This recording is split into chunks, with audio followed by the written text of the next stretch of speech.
Hey, everybody, and welcome to the Brand Pull Do. So, listen, years ago, I used to live in Weehawken, New Jersey. It was a very small town, blue collar town next to Hoboken, New Jersey, another blue collar town.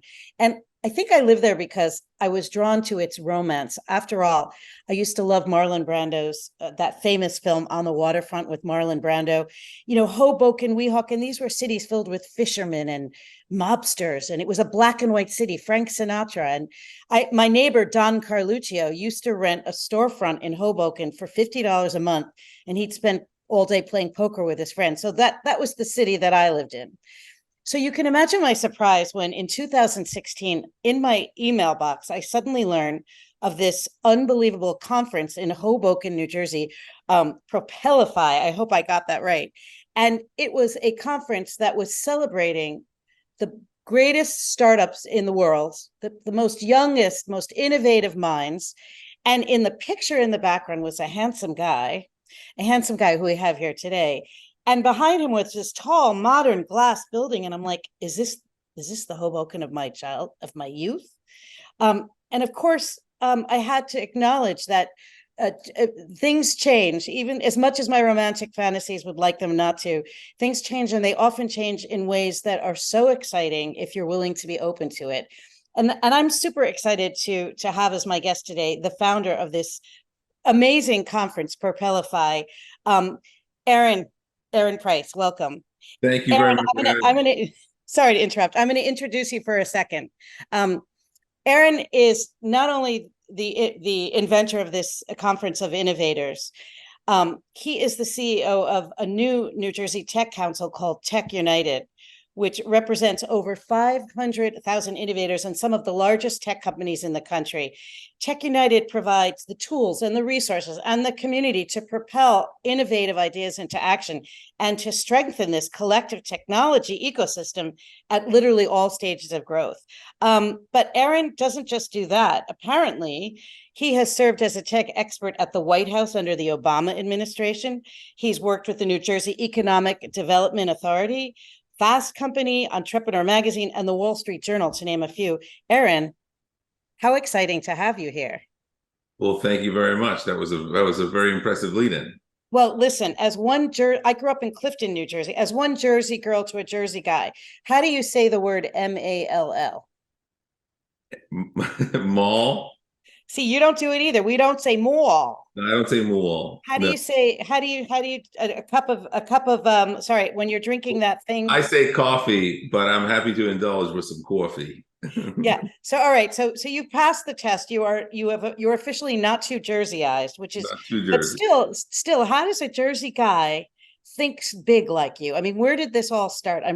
Well, actually, I suspect I know where it started because there's a note in your bio which says that even in high school, you actually were awarded a patent for a weightlifting device. Is this true? True. That's true. In high school, I might have been more Jersey. I had, right now the hair's disappeared, but I had a lot more hair and I had a lot of gel. So I played the part a little bit better. I had a friend who used to joke that you could like snap off one of these things and stab somebody with Oh, the that was very hot. That was very hot in its day. But that it what do you was. mean? Wait. So you grew up in New Jersey, in Livingston, New Jersey, which is a lovely town, but still, how do you suddenly, I don't know, 18, 17, decide I want to patent a weightlifting device? Explain that. My brother and I were were into weightlifting and wanted to add resistance to our bodies for pull-ups and dips. And so we invented this thing called the Body Weight Plus, which was basically a fancy belt system with a harness over your shoulders that allowed you to add weight to your body. And for us, it was a very early lesson in entrepreneurship. We did a lot right. We learned a lot of interesting things. We raised money by selling carabiner keychains to our friends in high school to pay for the attorney for the patent. Like I've got a lot of stories. But what we didn't know was something about we've come to learn is a total addressable market.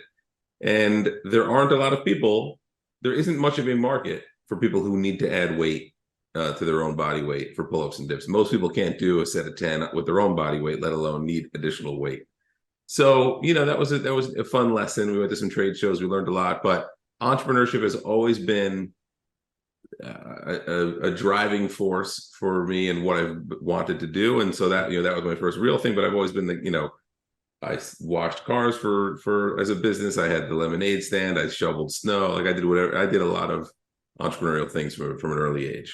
So yeah, I mean, it leads me to sort of my next question, which is it nature or nurture or a little bit of both? Because I wonder, I grew up in New Jersey, not far from you. But I was kind of taught. Now, again, my mother is a Holocaust survivor who is her modus operandi is fear. So her first comment, even when I wanted to fix a little tile in the front of my first house I owned, don't do it, don't do it. So I had that in my head, right? That it's impossible to even put a tile in.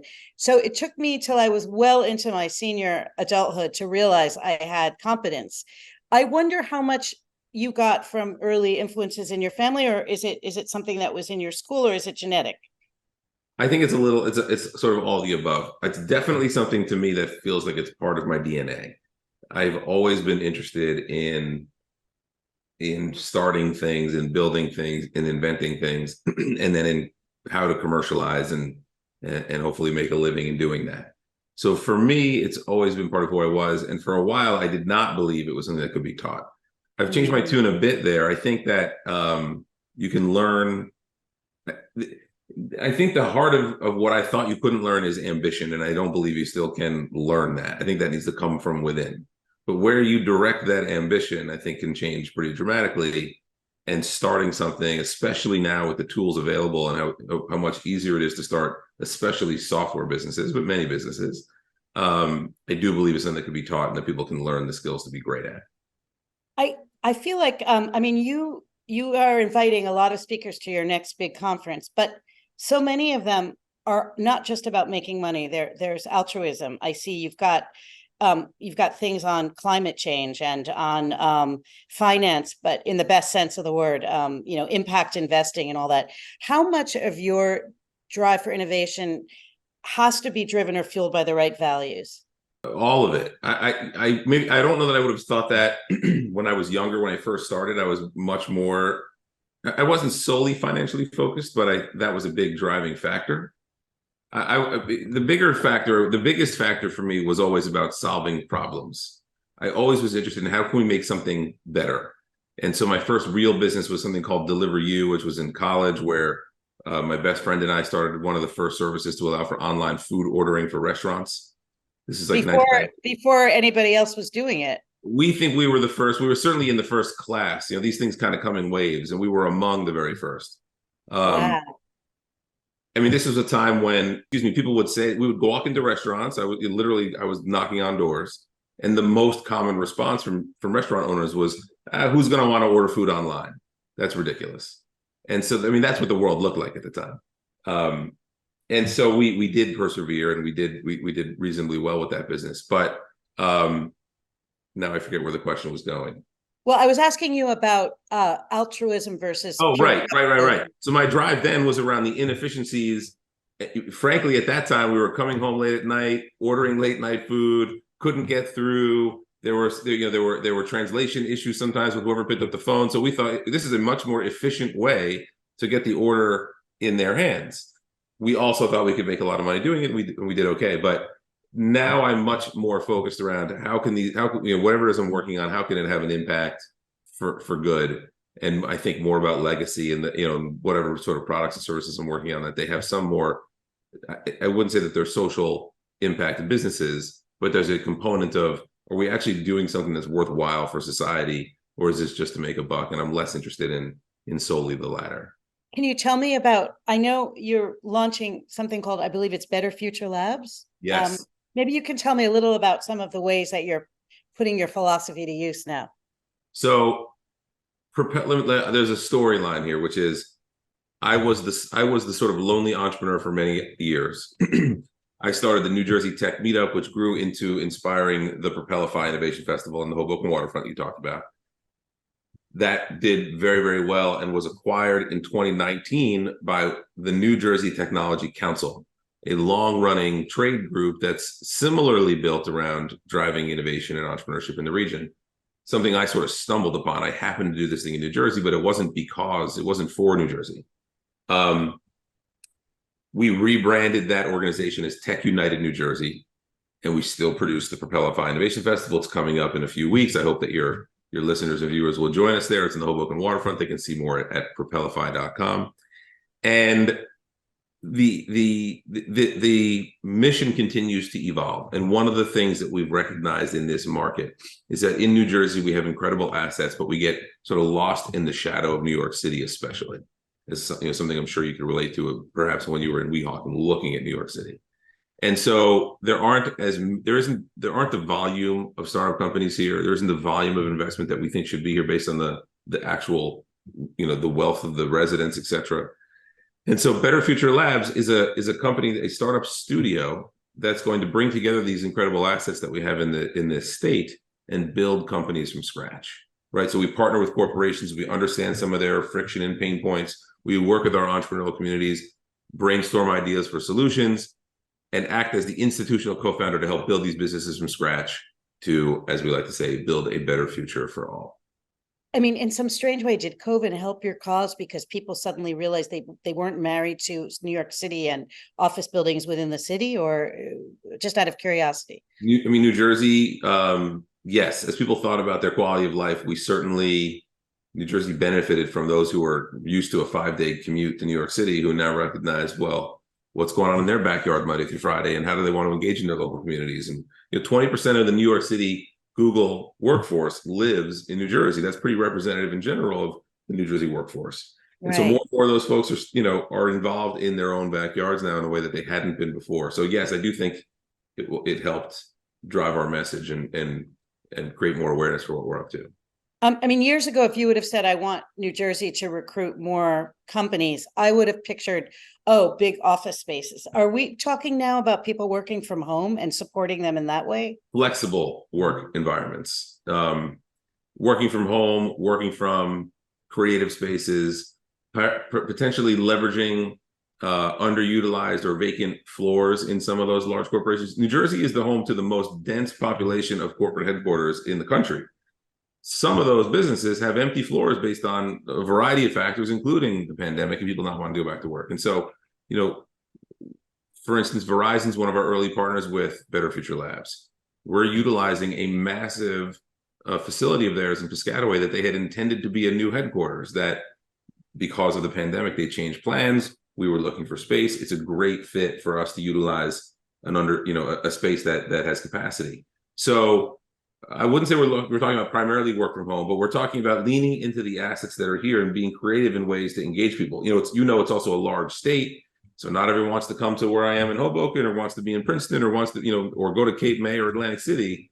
And so how do we tap into the talent and the capital that's here in a smart way that's efficient and doesn't require 3 hours of travel, but on the times when we think it's worthwhile, we can still get together in the right spaces? I've always thought that something that's also underutilized isn't just physical space, but it's using seniors or very young people. In other words, using under populations that are not adequately tapped into. And I just wonder if that's something you consider when we think about the talent pool in general of New Jersey, we are thinking about the people you're talking about, all ages. The average age of the most successful CEOs by math, I think it's 44. It's low to mid 40s. New Jersey is the recipient of a lot of young people who build their families and move to New Jersey to build their careers. And so not just tapping into them as potential leaders in these organizations, but also, lots of retirees who've been very, very successful in their careers who stay in New Jersey or have homes in the shore. So there is this untapped market and pool of talent that we believe will help us be more successful as we build these businesses. And I'm old enough, I'm such a dinosaur, to remember the days when you didn't share secrets, but it seems like you're all about collaboration and partnerships. I mean, can you speak a little about that and its importance? So first, I want to make sure that your audience is clear. Tech United New Jersey is the organization that I run that produces Propelify. Better Future Labs is an offshoot, but a separate entity built to build businesses. The concept of sharing ideas speaks to both of those organizations, but the reason we call Propelify is it's about propelling ideas into action. And there are enormous numbers of people who have ideas and never do anything with them. And I know a lot of people who've been to my events who say, oh, one at one point literally said to me something to the effect of Instagram was my idea, which I think is such a perfect representation. Because if you think about the product of Instagram, it's a very simple idea. It came about in the time of Facebook status updates where they wanted to be, instead of just a text update, more photo-centric, which many people thought, why can't Facebook do this? And Facebook could and tried to do that. But the implementation and the product and the brand around Instagram is so vastly different. There's not any real genius in the idea of Instagram. But what matters is how you build that business. So to me, sharing ideas is the easy, having an idea is the easy part. It's how you build the business, which is the most difficult part, how it comes to the market. And so I freely share ideas. I am eager to take the risk that, in my mind, if I share an idea with someone and they steal that idea and build it into $1 billion business, they deserved to have won. Like, the idea wasn't the thing that made it so worthwhile. It's just a very small part of the process. Yeah, I lived in Amsterdam in the Netherlands for many, many years as an expat. And I understand that the mayor of Hoboken actually was integrating some Dutch ideas for water management, for example. And I wonder how much municipalities are following your lead, or how instrumental are you guys in enabling them to, or connecting them with innovations? I only have a little bit, just a few data points here, but Dawn Zimmer, the previous mayor who you're speaking of, was one of the reasons that Propelify was successful. She invited us to showcase the tech community on Pier 8 in Hoboken, which was an unusual use for that pier, and most of the community was supportive, but she did get some backlash, and she was more than prepared to deal with, why are we using this pier for a business event? She saw the net benefit to the community, which I think has been overwhelming, and I think it helped inform her on how technology plays a role in things that she does. So when Hurricane Sandy hit Hoboken, or hit the region, but especially Hoboken, she reached out to us to say, well, we need technology to help communicate with our residents, to help solve some of the supply chain issues, and can you help us? So for us, I think there was a healthy respect of how technology plays a role in our community and how can we help one another. I don't believe we introduced that concept to her, but she was a great partner and shared that same kind of spirit in, I would assume, in how she thought about, flooding prevention issues and how to collaborate with other, you don't have to reinvent the wheel. Many of these things have been done before, and this is happening around the world. So how much you lean on other examples from other places. So I think we were good partners. I wouldn't take the claim that we inspired any significant new things. No, but you also raise another point, which is I lived for many, many years in the Catskills, in the poorest county in New York. And it was so close to Manhattan. And I thought, you have to work so hard to be this poor. And what I found was that they regularly rejected the best innovations. They regularly rejected ideas because they were threatened. So you really have to transcend, I think, personal bias, fears, prejudices. And I'm wondering if you've come up against what I'm talking about. All the time. I mean, people, depending on what it is we may be working on, sometimes the concept we're discussing is just a threat to that individual's potential career. And so getting that person comfortable with, like, XYZ solution we're talking about here may help you versus may displace you. Thinking about the human implications of some of these things is important. You're hearing a lot about that right now in AI, right? I don't think 10 years from now, people will be talking about AI. They'll just be using the tools and be making things mostly, I believe, better for them. But right now, there's a lot of fear around what does this look like, and are the robots taking over the world? And which I do think is a valid concern, actually. But getting people to understand the benefit first and get comfortable with the idea of the benefit versus if you come in kind of hot, it could be a threat, and it's very, very hard to turn those emotions around. I mean, again, my experience in the Netherlands was very interesting because, for better or worse, and it's a very capitalistic culture, but everybody shares one thing. Everybody has access to affordable healthcare, to affordable education, and to affordable housing. And because those three things are taken off the table, in other words, you will never be put into a box without healthcare.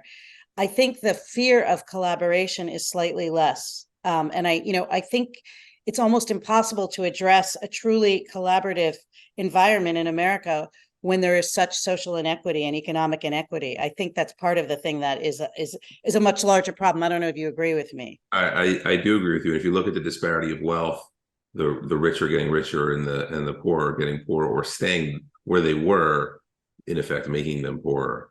And that gap is rising. And unfortunately, the tech industry plays a role there because, for many years in the industrial age, a billion-dollar business might have employed 1,000 people or 2,000 people or 100,000 people, maybe not 100,000 at a billion, but it could grow significantly.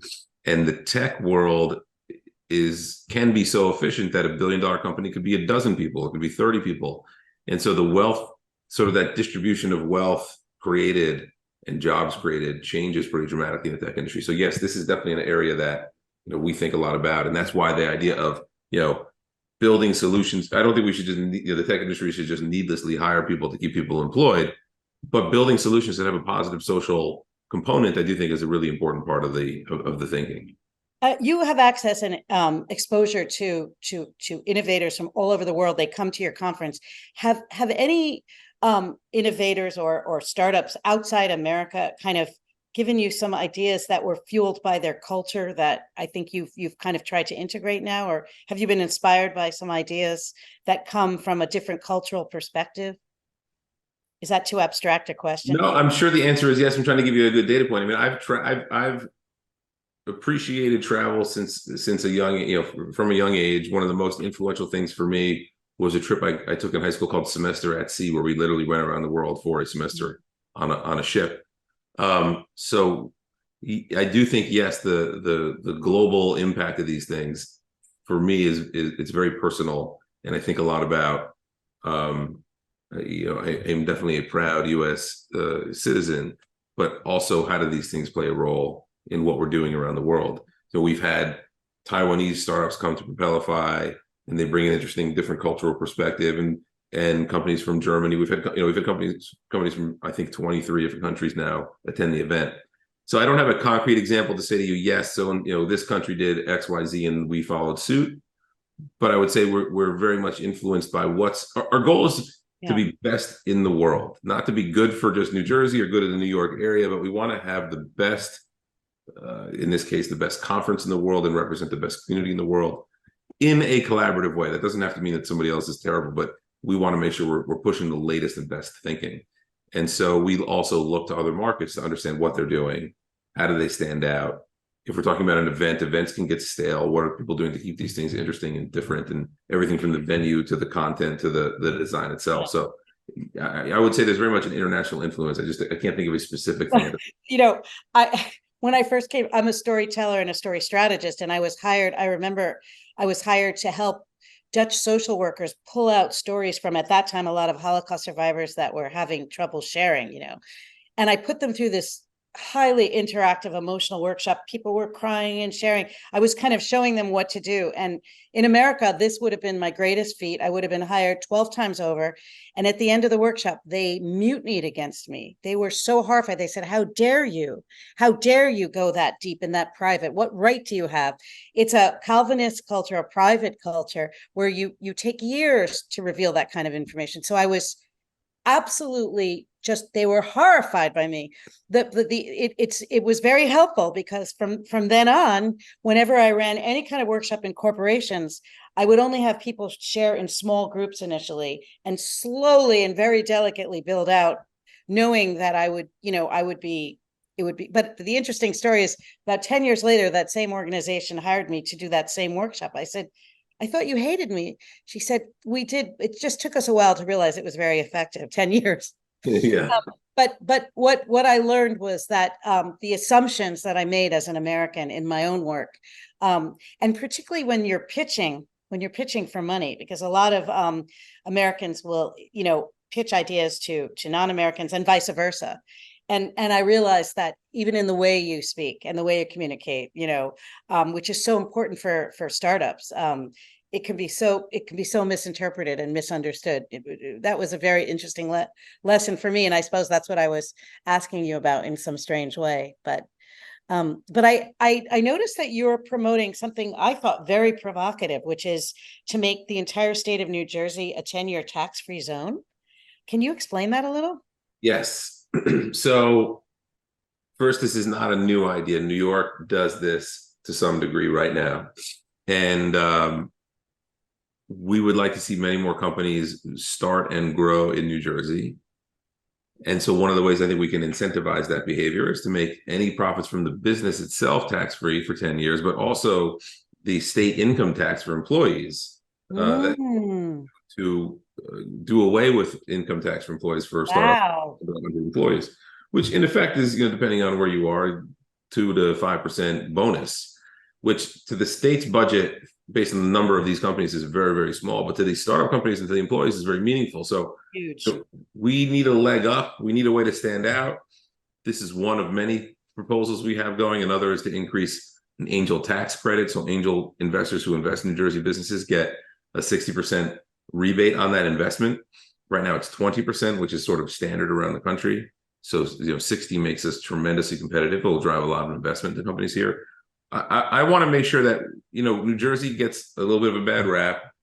We are, I say that we're in the shadow of New York City, but really we're a complement to a very, very, very strong global brand and market called New York City, and we need to break through some of the noise and make sure that we're, I think, getting our share of attention for people looking to build businesses here. Just in closing, can you give me an idea of your upcoming conference? Who some of the most wildest and exciting kind of talks are, put it this way, startups that are coming that really fascinate you, some ideas that are super exciting to you I know they all are, but maybe one or two that you could share with us? So we this year we're focused on AI, the topic du jour. We've got what's interesting is this year we brought on a programming leader who has been very focused on going deep in a specific category. This year's category is AI. And so where I've typically looked for sort of shinier objects and celebrity type entrepreneurial names who have also been fantastic speakers, we're going very deep in the AI space this year. So how does it affect our cities, the world around us, how we work, the creator economy, the ethical ramifications of AI? That's a very, very important one, because the AI will only be as good as the human behind it. And so how do we think about those ethical implications? How do we combat some of the fraud issues that come up? There are a variety of issues. If you haven't seen like AI-based avatars, there's predictions that 80% of the internet will be AI generated in 10 years. So there are big implications on the things that we do today and how AI is built and leveraged that will dictate the future. And so we have a variety of people who've been thinking deeply about these issues, from companies, as large like the chief product officer from Verizon, to companies people may not know, like A-Team and Capgemini and Ethic, but we're with people who've been thinking about these issues and working on these issues for many, many years. So I think people who are interested in AI and how it's driving the future would get a lot out of Propelify this year. I'm a bit scared myself of it. Are you a little scared of what's going to be, or you feel confident? I was very nervous, excuse me, when AI was getting lots and lots of attention. I do think, like anything, there will be some bad actors, but there's also so much attention on how do we get this right, that I do believe in the end we'll figure out a way to get it right. In this case, is not an absolute, but it'll be good. I think it'll be a net positive for society. Well, I can't wait to follow your career and your new conference that's coming up. And I can't thank you enough for doing what you're doing and sharing with all of us, because it's very exciting. And as as a Jersey girl, all I can say is forget about it. Or is that New York? Is that New York? It's both, but there's plenty of forget about it in New Jersey, especially in Hoboken. Okay. Thank you. Thank you for having me. We'll have to share a cup of coffee soon. That's right. I'm in. Okay. Thank you so much, Aaron. I really appreciate it. Okay. All the best. Good luck. Thank you for listening to the Brand Called You videocast and podcast, a platform that brings you knowledge, experience, and wisdom of hundreds of successful individuals from around the world. Do visit our website www.tbcy.in to watch and listen to the stories of many more individuals. You can also follow us on YouTube, Facebook, Instagram, and Twitter. Just search for the brand called You.